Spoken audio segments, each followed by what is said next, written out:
Karibu katika episode ya 10 na ya mwisho recap yetu. Kama bado hujatazama sehemu ya 9, basi hakikisha unagusa hicho pop up kinachokeza juu kabisa upande wa kulia mwa screen mwako, na kama bado hujagusa alama ya kusubscribe, fanya hivyo ili tuweze kwenda pamoja. Tulipokuwa tumeishia katika episode ya 9 ni mara baada ya kumuona Mwamba Jian akiwa anamshawishi Nandu kwamba aweze kufanya mauaji na atamlipa pesa kubwa sana, lakini mwisho wa siku Nandu akaweza kukubali kwenda kumuua rafiki yake wa karibu. Na wakati huo madaktari walitimba katika maeneo yale na kutoa ripoti kwamba chanzo cha kifo cha mzee ilikuwa ni mshtuko wa moyo, lakini hawakuweza kusema kabisa kwamba mzee alikuwa amepewa sumu. Bila shaka alikuwa amepewa chochote kitu. Ila kwa kuwa kesi hii ilikuwa na viashiria kidogo vya masuala ya mauaji, basi moja kwa moja polisi waliomba searching warrant na kutimba katika ile nyumba kwenda kufanya uchunguzi zaidi. Jambo baya ni kwamba hawakufanikiwa kupata kile ambacho walikuwa wamezamilia kwenda kukitafuta ili waweze kumtia hatiani yule mama wa kambo. Tukitoka nyumbani kwa mtajili, moja kwa moja tunaelekea katika eneo la msiba. Huku bana mwanamama Yura, yule mama yake na Mwamba Junhe, alikuwa ametimba hapa na kulia sana kwa sababu huyu alikuwa ni mume wake kipindi cha kwanza. Lakini mama wa kambo alipoweza kumwona analia sana, akamuita huko Chobingo kidogo na kumwambia kwamba kwa nini unalia mtu ambaye sio mume wako?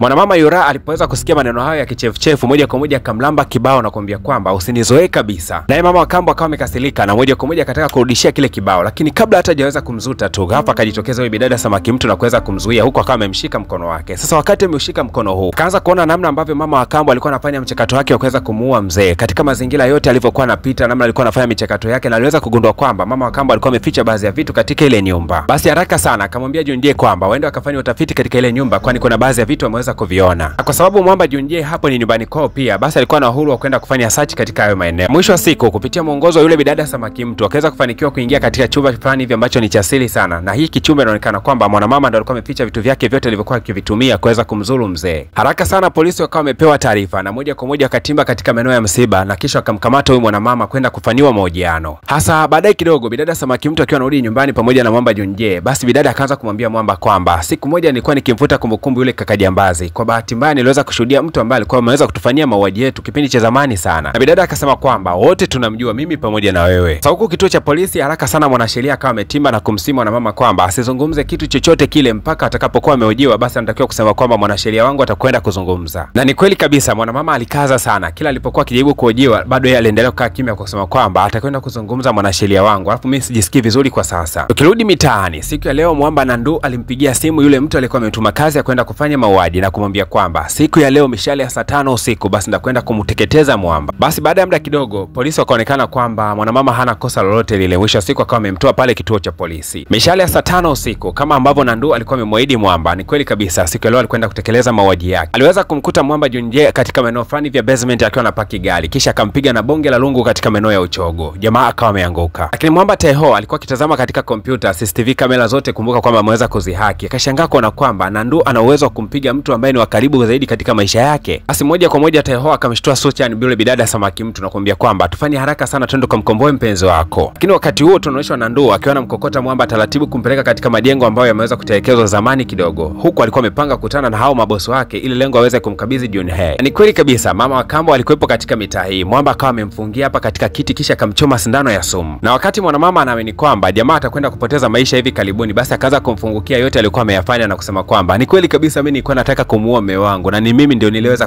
kumteketeza mazima yani. Na mwanamama baada ya kufunguka yote akashangaa kuona kwamba jamaa alikuwa anacheka tu. Sasa jamaa anacheka nini? Kumbe bana maafando walikupo kama wote humu ndani, na huu ulikuwa ni mpango tu ambao walikuwa wameweza kuandaa ili kuingiza hawa watu katika mtego. Na mwisho wa siku mama wa kambo akawa ameishia katika mikono ya polisi. Sasa mtoto wake akapata taarifa kwamba mama yake anakamatwa. Haraka sana katimba katika maeneo hayo na kunyanyua bunduki yake, kisha akawa anataka kumfiatulia Mwamba. Lakini bidada Sunchang yule samaki mtu akaenda mbele ya Mwamba na kuweza kuikinga ile risasi. Mwisho wa siku bidada akawa amepigwa ile risasi. Sasa utabiri yule profesa ndio kawa unaanza kutimia. Mtoto wa mama wa kambo akawa amedhibitiwa na jeshi la polisi na moja kwa moja bidada akawa anakimbizwa kuelekea hospitalini. Jamaa analia tu akimsihi bidada kwamba asimwache peke yake. Na mtoto wa mama wa kambo alijua wazi kabisa kwamba katika kesi hii hawezi kabisa kutoboa. Alikuwa na chupa ndogo ambayo alikuwa amempatia Nandu kwamba aweze kumchoma Mwamba, lakini ilikuwa imebakia pia naye katika mfuko wake, basi akawa amekunywa ile sumu. Na wakati mtoto wa mama wa kambo anafanywa mahojiano, basi hali mbaya ikazidi kuendelea katika mwili wake na mwisho wa siku akajikuta tu anaanza kutapatapa chini. Upande wa pili naye mama yake wakati anaendelea kufanywa mahojiano, haraka sana ikaja taarifa kwamba mtoto wake anatapatapa pale chini, sijui amekunywa sumu au kitu fulani ambacho kinaweza kadhuru. Mama haraka sana akachomoka katika eneo lile na kwenda kumtazama mtoto wake, lakini alipokuwa akimtazama mwanae alishangaa kuona kwamba mtoto wake akasema kwamba najuta kuwa na mama kama wewe, na kuwa na mama kama wewe ni laana katika dunia hii. Kisha dogo akawa anapoteza maisha. Huko hospitalini Mwamba Junje bado ana mawazo kweli kweli, kwani bidada yuko kufanywa upasuaji na Mungu saidia aweze kutoka salama. Lakini pia Mwamba Nandu akawa amemfikishia jamaa taarifa kwamba mdogo wake wa kambo ameweza kupoteza maisha kujifurahisha kwa kunywa sumu. Kitu hichi kikawa kimemuumiza sana kaka mtu, kwani alitamani mdogo wake huenda angeishia gerezani na si kunywa sumu kama alivyoweza kufanya. Taarifa njema ikawa imeambatana nao hapo hapo. Madaktari wanasema kwamba bidada kwa sasa anaendelea vizuri sana, ila jambo la kushangaza ni kwamba wakati wanamfanyia bidada matibabu yake walikuja kugundua kwamba mwili wake ulikuwa unapona haraka sana. Mwamba Junjie akawa amemfuata bidada kisha akamwambia kwamba kama ungeweza kufa basi na kuahidi kwamba hata mimi mwenyewe ningeweza kufa, nisingeweza kuruhusu kabisa katika maisha yangu kuishi bila wewe.